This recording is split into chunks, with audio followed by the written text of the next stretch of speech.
tous. Aujourd'hui, nous recevons Philippe Vivien. Philippe, bonjour. Bonjour. Vous êtes vice-président. Bonjour à toutes et tous. Vous êtes vice-président du groupe Alixio. Une première question. On n'a jamais vu autant les questions sociales dans l'actualité, que ce soit les retraites, les salaires, la question des syndicats, du dialogue social.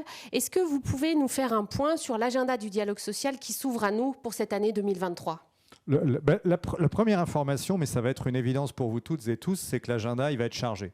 Ça, je crois que c'est le premier point qu'il faut qu'on intègre les uns et les autres. Et donc, comment est-ce qu'on ordonne cet agenda ? Il y a il y a des centaines de sujets potentiellement à l'ordre du jour. Évidemment, les conséquences de la réforme des retraites. Qu'est-ce que ça signifie à la fois vis-à-vis des salariés en tant qu'individus, à la fois en termes de collectif, à la fois en termes de négociation sur, vous voyez bien, l'emploi des seniors, sur plus généralement les nouveaux métiers. Qu'est-ce qu'on va faire de de ce nouveau paysage qui va faire en sorte que les salariés vont rester dans l'entreprise plus longtemps.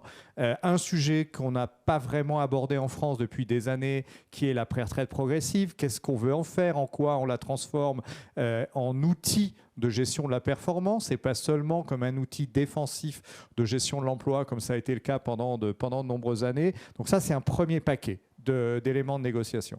Deuxième élément et deuxième paquet de négociation, évidemment, tout ce qui a à voir avec les salaires.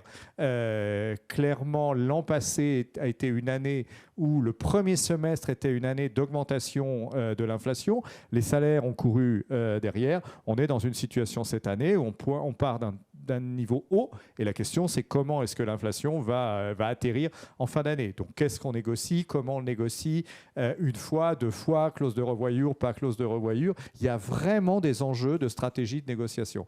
Troisième élément de négociation, parce que ça on voit bien dans la transformation des entreprises qu'il y a encore une accélération sur l'évolution des métiers. Qu'est-ce qu'on négocie ? C'est quoi la nouvelle GEPP ? C'est quoi le nouveau future skills qu'on met en place dans les entreprises dans le cas des nouvelles réorganisations ? Et puis, il y a tous les éléments du quotidien. Ne pas oublier ce qui a fait quand même l'évolution des négociations ces dernières années, l'égalité homme-femme, tout ce qui est en train de se passer de nouveau sur la partie handicap, sur l'inclusion. Je crois qu'il ne faut surtout pas qu'on perde la main là-dessus. Ça a vraiment fait bouger le dialogue social ces dernières années. Et puis après, il y a des négociations plus ponctuelles. Dans la métallurgie, les conséquences de la nouvelle convention collective. Il y a d'autres branches qui se lancent dans ce type d'activité, de remise en cause des conventions collectives historiques. Puis dernier sujet, évidemment, qui pour moi est toujours un sujet hyper important, le temps de travail, avec le temps de travail as usual, et puis peut-être le temps de travail un peu nouveau. La semaine de 4 jours, qu'est-ce que ça veut dire ? Semaine de 4 jours, combien d'heures derrière ? Il y a vraiment un champ absolument essentiel cette année pour le dialogue social. Dernière petite question, vous avez évoqué la convention collective de la métallurgie qui s'applique dans les entreprises de la métallurgie. Est-ce que vous pouvez nous faire un petit point sur ce sujet qui est un sujet d'importance, qui est assez souterrain finalement à part pour les entreprises du secteur, mais on sait qu'on arrive bientôt dans des phases très urgentes de transformation des entreprises de la métallurgie et qui ont parfois besoin d'aide pour réussir cette transformation majeure. C'est clair, le pari qui a été fait par l'UMM et par les partenaires sociaux, par en particulier les 3 organisations syndicales signataires, CFDT, CGC et Force ouvrière, a été de passer d'un système très ancien, très hiérarchique, très classique, à vraiment une nouvelle convention collective où tout ce qui est développement professionnel est la clé de l'évolution. Et il y a un énorme boulot. Alors, et the clock is ticking.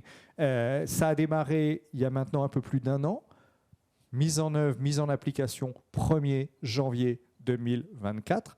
Ça veut dire clairement qu'il faut que les entreprises soient prêtes septembre-octobre pour faire en sorte qu'elles puissent discuter avec les salariés de leur nouvelle classification, à eux individuellement, qu'elles mettent en place tout ça en paye, que les organisations syndicales et les CSE aient été consultées en temps et en heure.